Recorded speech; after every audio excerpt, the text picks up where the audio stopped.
Yo, for today's video, ang topic natin ay tungkol sa pera. Makinig, unawain, intindihin ang bawat mga sasabihin ko. And it goes like this. Sa pamamagitan ng pera, makakabili ka ng bahay, pero hindi ng tahanan. Sa pamamagitan din ng pera, ay maaari kang bumili ng pinakamamahalin o pinakamagarbong kama. Pero ang kapayapaan at kapanatagan ng iyong pagtulog ay di kayang bayaran ng pera. Sa pamamagitan din ng pera, ay kaya mong bumili ng pinaka-presteryosong mga relo. Pero ganoon pa man, ay hindi mo kaya ibalik ang oras. At syempre mga tumbong, pag may pera ka, kayang-kaya mong bumili ng kahit pinakamamahaling libro o kahit ang National Bookstore, pwede mong bilhin. Pero ang karunungan, hindi mo kayang bayaran ng pera.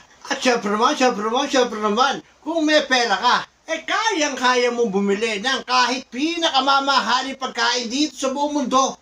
Pero yung gana mo sa pagkain, hindi mo kayang bayaran ng pera.